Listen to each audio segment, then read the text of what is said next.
Welcome to our class on Chassidus. We're going to be learning a Chassidic discourse from the Rebbe. The name of the Chassidic discourse is called Vayakheil Moshe. The Rebbe said this Chassidic discourse on Shabbos Parshas Vayakheil. In that year, it was the 24th day of the month of Adar, of the first Adar, and it was the Shabbat that blessed the second Adar in the year Tafshin Yudalid, exactly 70 years ago. So again, the Chassidic discourse is based on the verse in this week's Torah portion where it says, "Vayakheil Moshe." Moshe gathered as Kol Adas B'nai Yisrael, the whole community of the Jewish people. Vayomer Aleim, and he tells them, "Eila Hadvarim." These are the words. Asher Tziva Hashem, that God commanded Lasei Yisraelim to do them. And what did Hashem command them? Sheishes Yomim Teyasim Malacha. For 6 days work shall be done. Uvayoyim Hashvi, on the 7th day will be Shabbos. And then it says Shabbos Shabbosain, a double expression of Shabbos.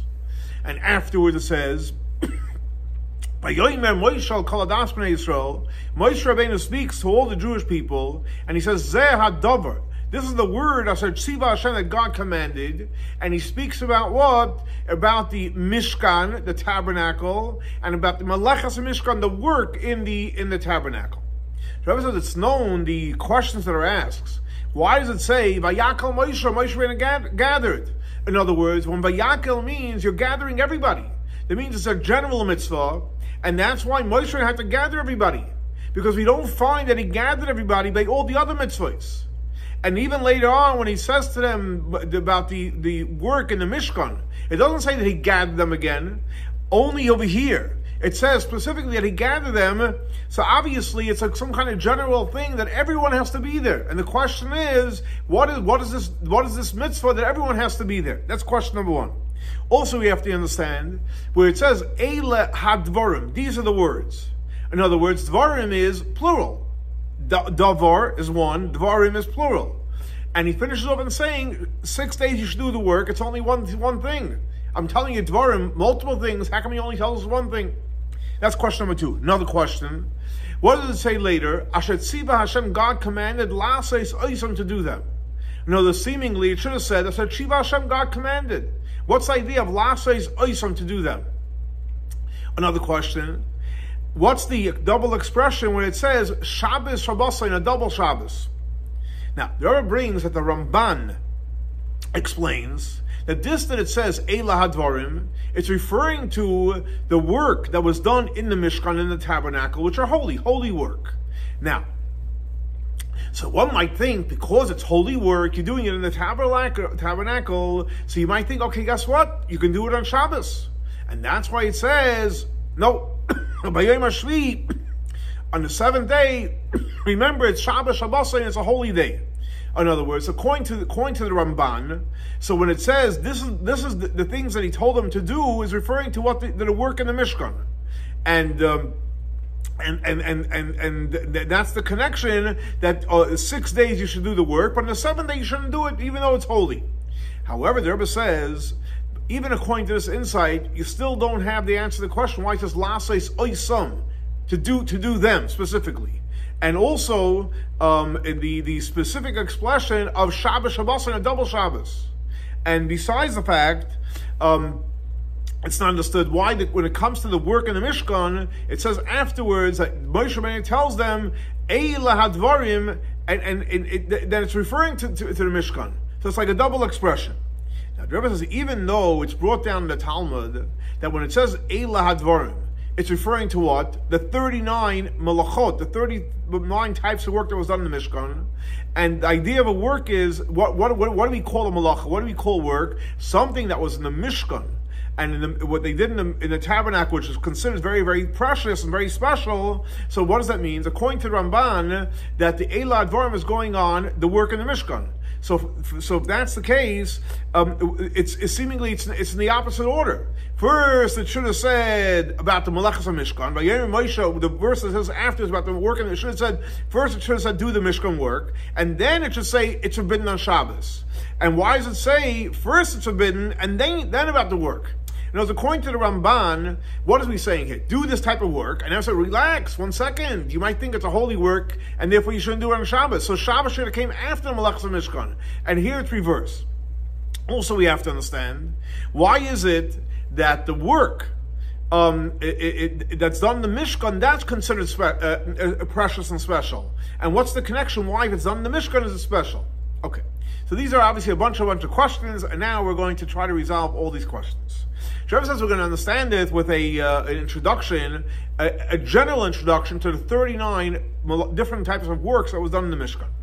Now, what's the idea of a malacha? What's the idea of work? The idea of a work is to finish something that the person needs. In other words, that for whatever reason, you need to do this to complete the work so you can use it. Now, what are the things that we need? So generally speaking, there's three things that we need. They go into three categories. One is food, and the second is garments, and the third is a house. Those are the three basic needs that we need. Therefore, the 39 types of work is to complete these three categories that we need. In other words, like we know, it says clearly, the Mishnah, the Talmud talks about the way, for example, bread is baked. You have to plow, and you have to putting the seeds in the ground, etc. All the different types of works that it has to do with food. So that's, you see, the different types of things that we need to do to complete the food that we can have something to eat. The same thing also, it talks about weaving and sewing, which is different works that's done to complete the garments that we wear. And then you have building and destroying, which are done in reference to a house. Now, so again, so these are three different things that we need. We need food, we need clothing, and we need housing. And all these three things are the different types of works that we do to complete that we should have food, we should have garments, and we should have a house. Now, when we eat food, spiritually, what do you do with the food? You consume it. That means you take it, in the Kabbalistic terms, you take it b'pnimis, you take it, you internalize it within you. And when a person eats food, that connects the godly soul with the body. In other words, even though you can say that the soul needs the food to live, the soul's a part of God, doesn't need it. But the fact is, the soul that's in the body needs the body, needs the vessel. So in other words, if the soul wants to pray and study and do mitzvahs, it can't do it without the body. It needs the body as a partner. So the purpose of the food is that it gives strength to the body, that it should be able to be an appropriate vessel for the soul. And then what happens is when the body is healthy, so the soul connects to the body, and therefore it's able to accomplish its mission in this world. And so when the body has what it needs, then the soul can do what it has to do. So that is all with food. It goes internalized in the person. It becomes part of the person. So again, so that's the first part. The food we internalize, and by internalizing it allows you to have a healthy body, and the soul connected with the body, and the soul can do its work in this world. Now, that's with food. Then we have the garments. In other words, garments we don't eat. We don't internalize it. It's outside the person. Like in Kabbalistic terms, it's makif. It hovers over the person. Now, even though it hovers over the person, but it protects the person.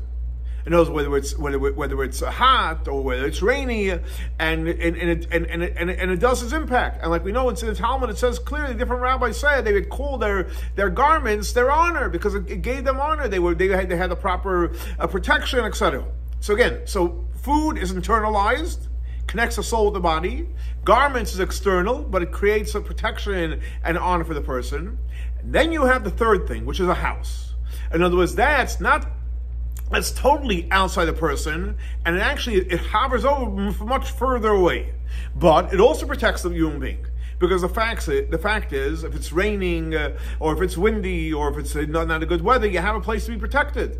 And it also adds beauty to the person. Like it says clearly, Tiferes Adam L'Shavas Bayis, that's a beautiful person to have a house.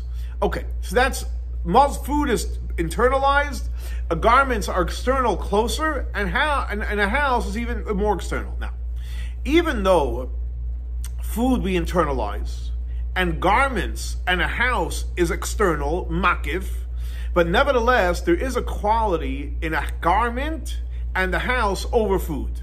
Why is that? Because what happens with food? You internalize it, and it creates a bond with the soul and the body like we learned before. But what gets revealed through eating?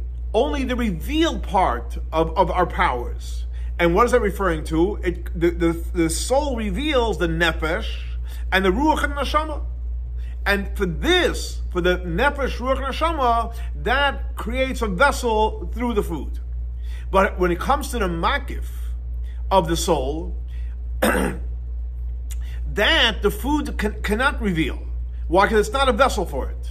However, when it comes to the garment, which is makif, that affects the makif part of the soul of the soul, and that's why the garment is actually beautiful for the person, because what's the idea of real beauty? Beauty is something which is makif. In other words, that the revelation and the connection of the soul with the body through the food, that's pnimi, that's internalized. But the beauty comes from makif. Now, what is the garment that creates the beauty? In other words, so that there's two different levels. You have the makif, which is connected to the pnimi, and that is connected to which part of the soul? The level of chaya, and the beauty and the real beauty from the house, which is, like we said, quoted the word said before, tiferes admon shas bayis, this beautiful person in a house. That's not a makif which is close to being internalized, but it's a further makif which is connected to the idea of what? Of yechida.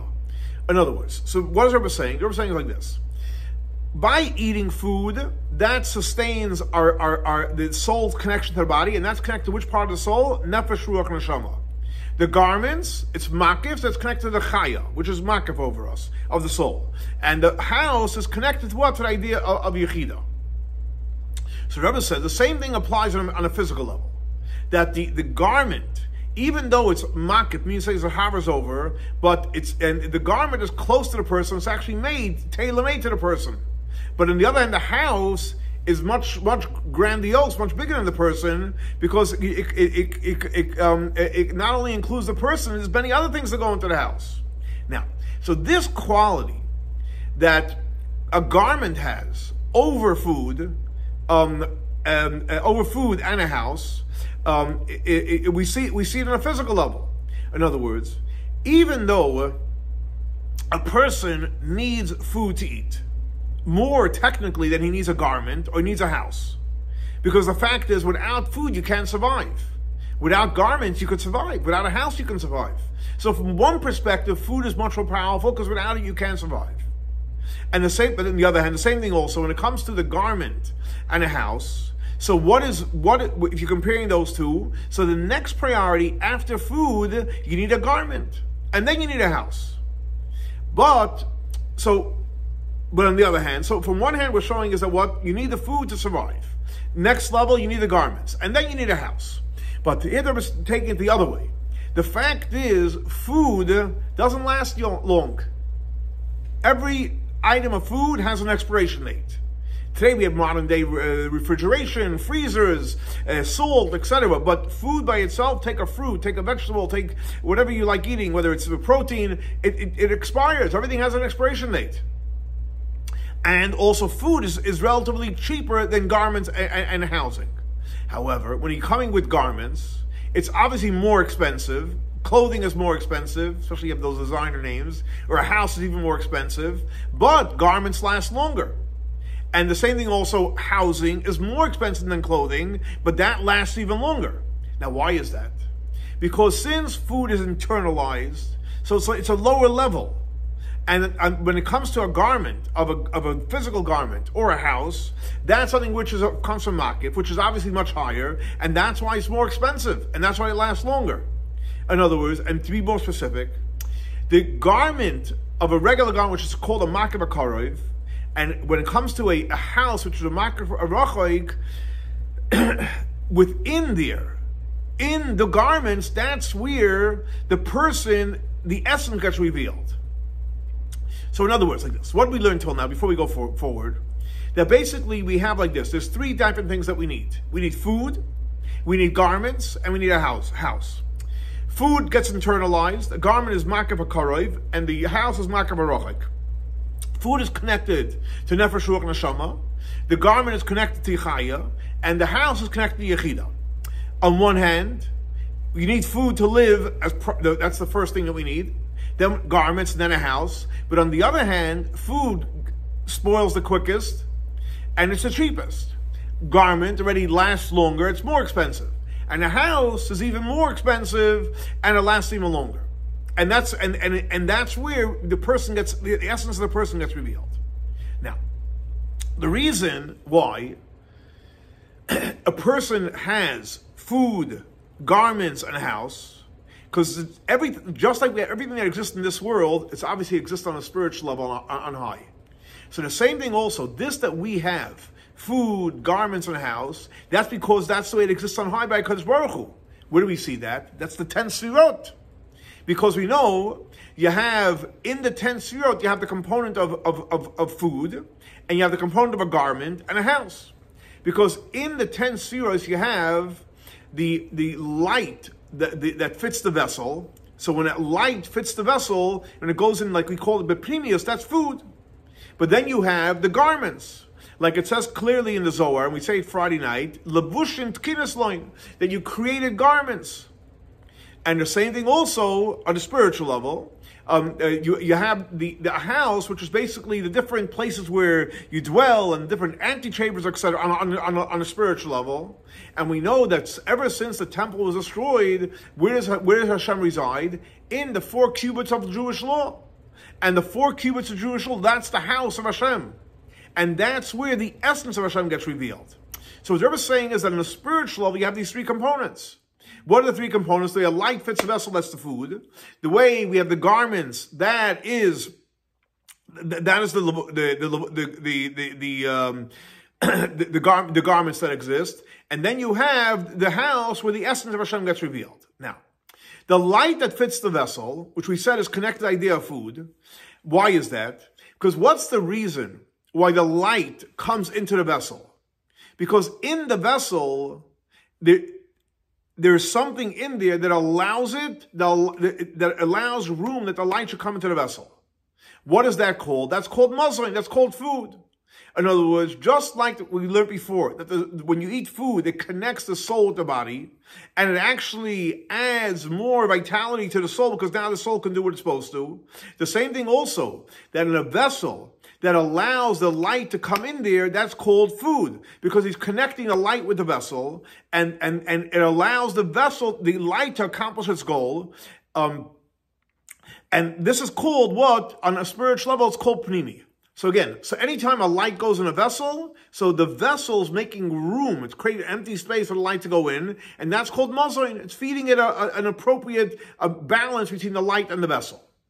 Now, that's the first concept on a spiritual level. Then you have the garments, and the garments are called levushim and chashmalim. And what's a chashmal? For example, the chashmal of bina, that it goes into the izo, which is the 6 midos and even lower. So what happens is the levushim, they reach in a way of makat, they hover over. Now, but even though it hovers over, but it has a connection to the pnimi. So it's a makif, it hovers over. For example, bina is bina and zah is the midos, but through the garments it allows it to connect. But it connects in a way where the emotions stay emotions, then the intellect stays intellect, but it hovers over it. So that's called a lavush, but it's close to it.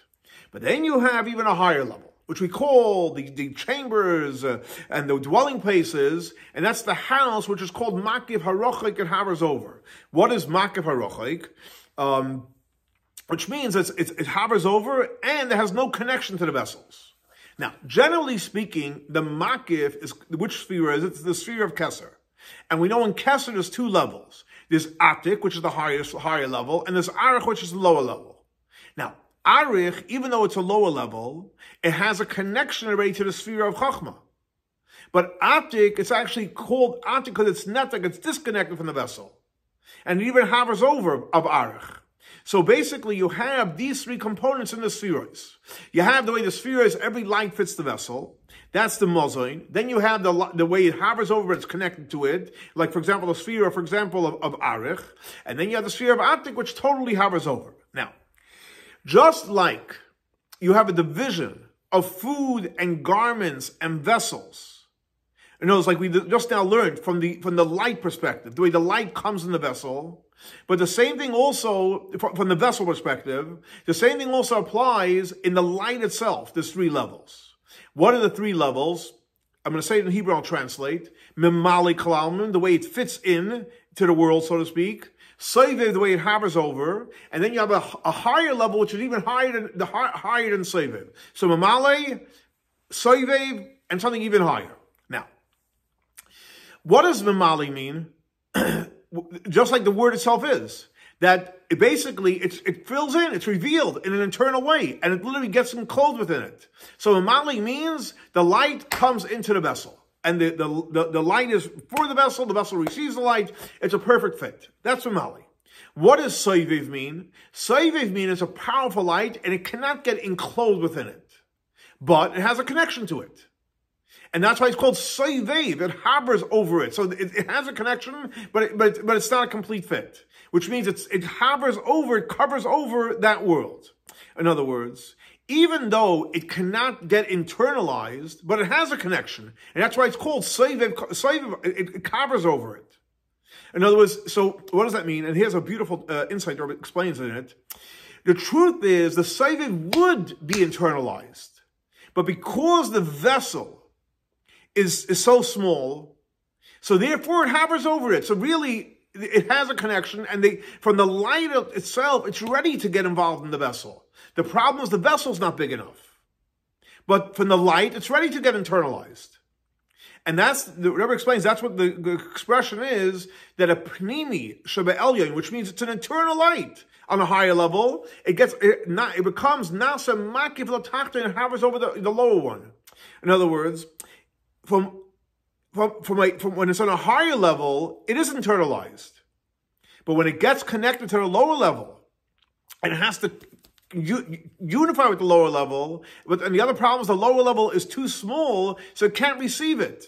So therefore it hovers over it, it's makar over it, but the truth is the light itself is a pnimi. So what I'm saying is like this. Memali klal means the light, the vessel, the perfect fit. Soivev klal means the light is ready to be internalized, but the vessel's not big enough, and that's why it's Soivev over it. Now that's all Soivev kalalmin. But there's something which is even higher than Soivev, and that's referring to the essence of the light itself. And we know the essence is not, it can't get internalized. You can't put it on. You can't connect it in an internal way. And it's not because of because the vessel's not ready. But the light itself is not ready. And that's why it remains makiv. So we have three levels. Mamalik klal, the light, the vessel, they fit. Soivev klal means that the light is ready to fit, but the vessel is not strong enough. And Atzmos means the light itself is not ready, and the vessels aren't ready, and that's why it's totally makav over. Now, then you even have on a lower level in the light. In other words, so you have the light, the way it gives off lights for itself. In other words, in light you have two levels. In the light you have two levels. You have a revelation, which is basically for someone else, and then you have the revelation for itself. So the light that shines for itself, that's not for anyone else. That's its own light. Not because you can't receive it, because it wasn't created for that. Not on the level of primi, not on the level of makav, etc. It's a light for itself. So you have even a higher level where the light is not meant to be mamali, a soiviv, to asmas. It's totally a light on its own. Now, all these three levels, though we have it in the way it's called in Seder Eshlal, it flows down from one level to the next. But the fact is, and I'll say the word in Hebrew, avoid the habirurim, when we do our spiritual work to transform, then what happens is we add light on every one of these levels. And that's the power of the 39 malachot, the 39 work that's in the Mishkan. Which basically, that's doing the avodas habirurim, the work of transforming on the level of mazayin, on the level of, which is primi, a level of vush, which is makiv, and the level of bayis, which basically is the one that is makiv harachik. And like it says that the Tana uses the order of bread, for example. He says the plowing and the sowing, etc. Because basically it's all about transforming the food. In other words, basically, what is the idea of you plowing? You're making it soft, you're making it weak, you're breaking it down, you're breaking down the physical part. And as you're breaking down the materialistic part. And like, for example, when you plant a grain, what happens to the seed? It rots. In other words, all the external stuff rots, and what's left? The power that awakens the man, the mayim nukvim, which awakens the earth to get that it should grow, and that's basically the transformation in the level of food. And like, for example, when someone that works with thread and with the raw material to make a garment. So what is the whole idea of a garment? It's basically separation, because the fact is, what is a garment? A garment basically separates one person from the other person. And even for the person himself, before he puts on his garment. In other words, when a person puts on a garment, that reveals the person that they are. And that creates a transformation and separation of who the person is. Like if you're a doctor, you're wearing a white coat, or if you're dressed, whatever type of work you're doing, it identifies who the person is. So it creates an identity. And the same thing also applies to a house. What is the idea of a house? The house divides you from what's outside of you. And as we know that the 4 cubits that you live in, that's your person. So every one of these, food, clothing, and house, it's about transforming it to creating a higher level. And when they did the 39 types of work in the Mishkan, which basically means transforming on the spiritual level of food, clothing, and house, by doing the transformation, you actually add light in every one of these levels. And by adding the light, what you accomplish is that you fulfill the Hashem's intention that He wanted. And I'll say it in Hebrew, Hashem wanted to have a dwelling place in this world. And that dwelling place gets drawn down into the whole world, and especially into the tabernacle, and especially into Beit HaMikdash. Like it says, Hashem says clearly, V'asli migdash. You should make to me a migdash, make to me a holy place. And Hashem says, I will dwell in there when we do our spiritual work of transforming it. Now, the power that we have to do this transformational process on all the 3 levels of food, garments, and house, which is primi and makif and the essence, how does that happen? It happens through the 39 malachot that we have in the Mishkan. In other words, that through the fact that we have these things on a spiritual level, that gives us the power to transform the physical world. And the same thing also in the Mishkan itself, in the tabernacle itself. The power of these 39 malachot in the Mishkan comes through the fact that we have these 39 on a spiritual level. In other words, as we know, there is a benefit and a quality that's unique in the Mishkan, the tabernacle down here, that does not exist on the tabernacle on high. Like it says in the prophets, Hashem says that the heaven cannot be a vessel for Hashem. Why? Because even though it's the heaven and it's all the way in high, but it cannot hold, it cannot withstand the powerful energy of Hashem. And this level of that comes down into this world. And that's when Hashem showed Moshe Rabbeinu the tabernacle on the mountain. He said he should make a Mishkan down in this world, because it's not enough to make a Mishkan on the mountain. Hashem said you have to make, ultimately, where's the Mishkan have to be? Not on heaven, not on the mountain, specifically down here in this physical world. Now, and that's our job. But nevertheless, so where do we make the dwelling place for Hashem? Where do we do the transformation? Down here? But the power that we have down here to do it, that comes from the Mishkan on high. And that's why Hashem, showed him on the mountain. He showed him the Mishkan. And then by seeing it on a spiritual level, you're able to do it down here. And that's why it says in the Torah, by Yomer Moshe Rabbeinu tells the Jewish people, Zeh HaDavar. This is the thing that Hashem commanded the Moshe Rabbeinu, and as he showed him the Mishkan, he showed him the dwelling place on a high, but specifically by seeing it on high, we have the power to make the Mishkan down here in this world. And just like when it comes to the Mishkan, that the power that we have to make the Mishkan a dwelling place for Hashem down here comes from the dwelling place on high, the same thing also, that the power that we have to transform the whole world, where does that come from? That comes from the Mishkan. And that's why Hashem says clearly, the Asali Migdash, you should make to me a dwelling place. And I'm going to dwell in there. And we know it doesn't only mean in the physical Mishkan, it means in every single Jewish person. And knows when we go ahead and we make a dwelling place for Hashem, and by making a dwelling for Hashem, Hashem will dwell within each and every one of us. And that gives us the power to go ahead and transform the whole world. So based on this, we'll understand the reason that why we said what's in the Mishkan, that's work. That gives it a qualification of work. Why? Because what is work? Work is transforming the world. And where do we have the power to transform? It comes specifically from the Mishkan. So therefore, whatever was in the Mishkan, a work, that's considered work, because that's going to give you the power to transform the world. But if it was not done in the Mishkan, you're not going to have the power to transform the world. In other words, that's not our work. That's not what we're supposed to be doing. Because if it was, they would have given us the power to it. So we're saying it like this, before we get deeper into it. The work gets done down here. The power comes from on high, where Hashem showed him in the mountain, and then it has to be done in the Mishkan. So if it wasn't done in the Mishkan, that's not our work in this world. Anything that was done in the Mishkan, that's our work, and that's where we get the power from to transform the world. So based on this, we'll understand why all the work was connected with the place of the Mikdash and the place of the altar. And that's why we know that, for example, you cannot go ahead and bring a sacrifice outside the base of the Mikdash. Even though you'll bring your knife and you'll go to you'll do all the purification process, but if it's not done in the Mishkan, if it's not done in the Mikdash, it's not done in the base of the Mikdash, it's disqualified. Why is that? Because where do we get the power to transform? The power to transform comes specifically from the Mishkan. And as we know that the temple on high is literally connected on the same place where the temple's down here. So it has to only happen where in the Mikdash. And therefore everything is connected to the place of the Mishkan and the place of the Mikdash. And that's why the verse says, vayikehel Moshe gathered all the Jewish people. And when did he gather them? It was the day after Yom Kippur.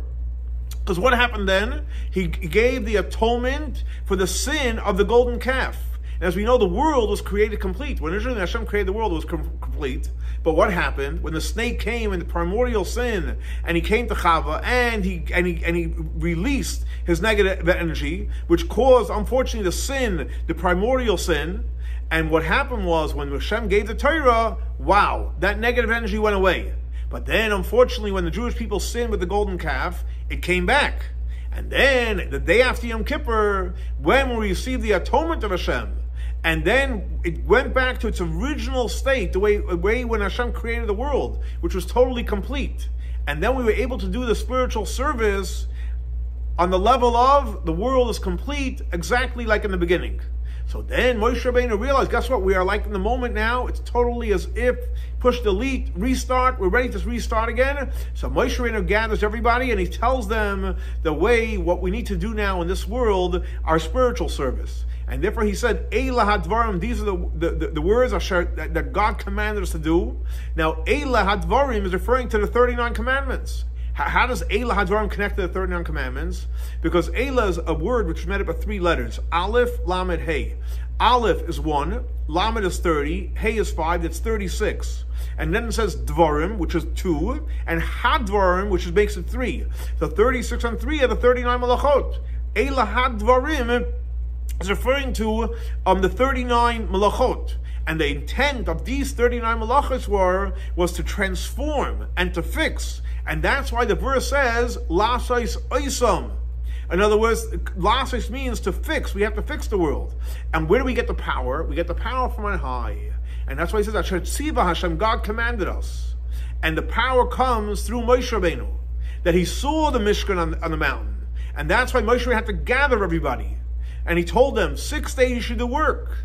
In other words, that we're referring to not only the 6 days of the week, but the transformation in the world of the 6,000 years. And that's what's connected to the idea of 6 days. And what is our spiritual work? It's all a preparation for the 7th day.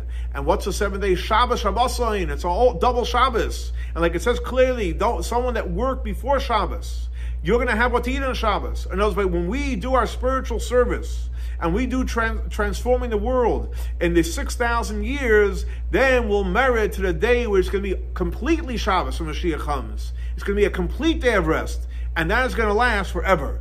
And more specifically, there's two levels. There's Shabbos and Shabbaton.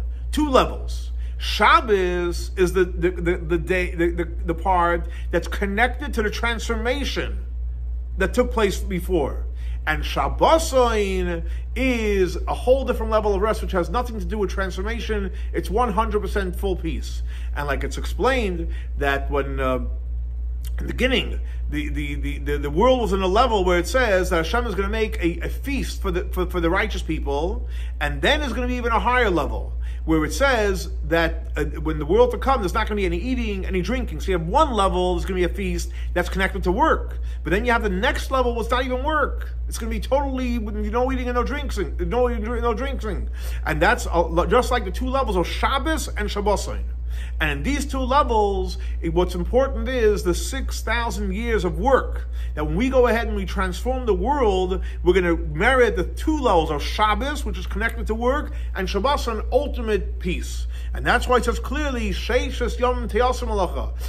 days work should be done, and the 7th day will be a Shabbos Shabboson.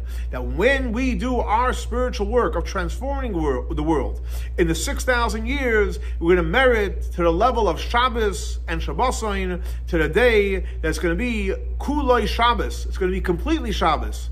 Umenucha, it's going to be peace and relaxation, l'chayi halamim, for the everlasting life. We're going to have the ultimate blessings of peace.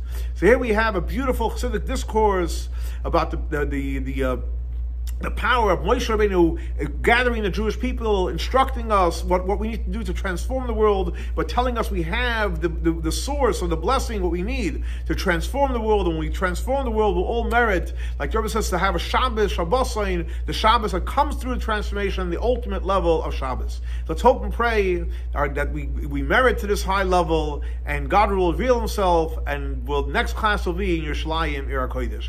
Have a great and blessed week. Shavua Tov.